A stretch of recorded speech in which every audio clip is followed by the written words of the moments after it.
با سلام و درود دوستان، امروز میخوام یه نکته آموزشی بهتون بگم که هر جایی بهتون نمیگن. امروز میخوام جایگزین متاهای سرسوراخدار رو بهتون معرفی کنم. جایگزین متاهایی که بیشتر باید بگن متاهای یک بار مصرف تا اینکه متاهای گوهر تراشی باشه. واقعا متاهای به در نخورد و زود خراب میشن.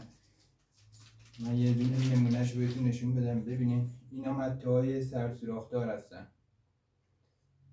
که به حساب اینا رو تو برای سوراخ کردن گوهرسنگ‌ها استفاده میکنن، در حالی که فقط یه دونه خیلی مهارت داشته باشه که من خودم قبل از این کلیپ که الان دارم میگیرم تو کانال گذاشتم براتون این آموزششو که بتونین مثلا با هر یه دونش مثلا 4 تا 5 تا بتونین سوراخ کنین. میگم که با مهارت سوراخ کنین 4 تا یا الی 5 تا میتونین سوراخ کنین. ولی امروز اومدم یه متی بهتون معرفی کنم که درسته تقریبا یه کوچولو قیمتش از این بیشتره، در حدی که اصلا به حساب نمیاد و کارکردش هم حداقل 30 تا سنگو میشه باهاش سوراخ کاری کرد. آخر سرم مگه بشکنه، وگرنه واقعا متاهاش خیلی عالیان، خیلی درجه یکن. بریم با هم دیگه این نمونه مته رو بهتون نشون بدم. دوستان این نمونه مته بهش میگن مته خرگوشی. اگه توجه کنی میبینین که حدودا 1 سانت الماسه داره و یک شیار وسطش اینور، یک شیار هم این طرفش، یعنی دو طرفش شیار داره و با این مته میتونید به راحتی 25 الی 30 تا سوراخ دو سو، یعنی یه سوراخ بکنین که هم از این طرف هم سوراخش در بیاد. به راحتی میتونید 30 تا سوراخ بزنید باش. فقط نکته طلایی اینه که مثل سرسوراخ‌های قبلی که بهتون آموزش داده بودم، گفته بودم فقط بعد اینو چپ راست کنید. این مته برعکس اونه. این مته رو فقط باید در حالت چرخش، یعنی به این حالت دستگاه رو اینک میزنید سر دستگاهتون، دستتون این ثابت باشه و این متحرک باشه، یعنی سمت مته و دستگاهتون متحرک باشه. یه اشتباهی بزرگی هم که میکنن بچه‌ها، میان مته رو میبندن به دستگاه‌های محکشون. این خیلی اشتباهه و نمیشه به راحتی سوراخ کرد. ولی اگه بیایم با این، حتی شده با یه دونه آرمیچر، ببینیم من یه دونه آرمیچر از این آرمیچرها برداشتم، یه دونه سه نظام وصل کردم بهش. با همین من الان با یه دونه مته که الان سرش هست، ببینین این از همین خرگوشی هست، به راحتی 30 تا دونه سنگ و سوراخ دو سره از دو طرف در اومده، یعنی سوراخ طولانی ها، یعنی هر سوراخ حداقل 1.5 سانت 1 سانت بوده.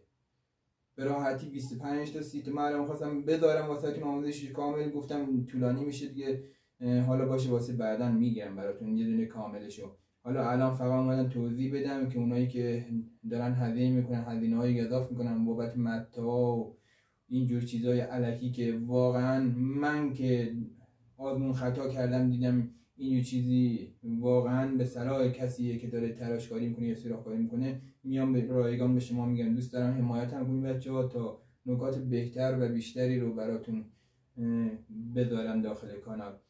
خب داشتم میگفتم ببینید این دستگاه، یه دستگاه راحت، یه آرمیچر با یه سه نظام میتونید اگر نمیخواین هزینه کنید. اگر نه، اگه میخواین هزینه کنید، یه دونه از این دستگاهی که من خودم قبلا داشتم، الان خونه کسی هم اومدم اینجا واسه همین با این دارم به شما آموزش میدم. با این آرمیچرهای دستگاه‌های محک کوچیک، قلم حکاکی بهشون میگم، با اونا میتونین بگیرین. اگه نمیخواین هزینه زیاد کنین، یه دونه از این آرمیچرها بیارین، یه دونه سه نظام کوچیک مته رو ببندین روش. فقط دستی که سنگ روشه بچه‌ها، دستی که من میخوام سنگ رو نگه دارم، ببینین ثابت روی یک حالا زمین، روی یک صندلی چیزی بذاری که تکون نخوره و آرمیچر و این مته رو که خواستین بدین نگاه میذارین، اینطوری به این حالت میچرخونین و نمیخواد نه زیاد فشار بدین نه زیاد یواش، معمولی خیلی راحت و معمولی انجام بدید سوراخ‌کاری رو و به حالت چرخشی اینو بچرخونین اینطوری تا سوراخ‌کاری کنین. خیلی راحت تر از متاع سر سوراخ میکنه، خیلی عمر حداقل 10-15 برابر بیشتر و 20 برابر 30 برابری عمر اونا رو داره. من میگم که الان ببینین من 25-30 تا سوراخ کردم، هنوز هیچ تکون نخورده این مته. یه نکته دیگه هم واسه این که اینم بهتون بگم که خیلی مهمه، ببینید بچه‌ها اینا دنباله هاش خیلی بلنده. من واسه این که بتونم هی نشکنه، چون که میچرخونین دیگه، چون وقت میچرخونین میشکنه این مته. تنها راهی که خراب بشه این مته فقط اینه که چی بشکنه. واسه همینم من قبلا که امتحان کردم تو آزمون خطاهایی که انجام دادم دیدم تنها راهی که مته رو نمیشه استفاده کرد فقط اینه که یه موقع مثلا این بلند دیگه اینو میذاری اینجا اینقدر بلند، وقتی داریم میچرخونیم این دستگاه رو میشکنه. شما باید اینو مثل من ببینید این پایه‌شو با حالا یه سیمچینی چیزی از اینجا بزنید که زمانی که اینو میخواین داخل آرمیشه بدین قشنگ مثل این ببینیم فقط همین 1 سانت چیز بیرون باشه که الماسه داره که نشکنه دیگه به راحتی. و اینم که همین نکته رو می‌خواستم بگم دیگه تموم. واسه سوراخ‌کاری هم که گفتم به این حالت دستتون هم ثابت. و یه چیز دیگه هم از آب، ببین بچه‌ها من خودم نمیگم یه ظرف بذارین آب که مثلا اینو داخل آب سوراخ‌کاری کنین، نه نمیخواد. فقط هر 1-2 ثانیه‌ای که دارین سوراخ‌کاری میکنید یه ذره دیدین داره سنگ رو خشک تراش میده، باز بزنید داخل آب، باز دوباره بچرخونین، باز دوباره بزنید داخل آب. به این شکل سوراخ‌کاری کنید و هر سوالی هم که داشتین توی کامنت ها ازم بپرسین، در خدمتتون هستم. اون چیزی که در توانم باشه و اون چیزی که خودم یاد داشته باشم حتما در اختیارتون میذارم. با خوشحالی و با شادی این کار میکنم. دوستتون دارم. فعلا بچه‌ها، خدا نگهدار.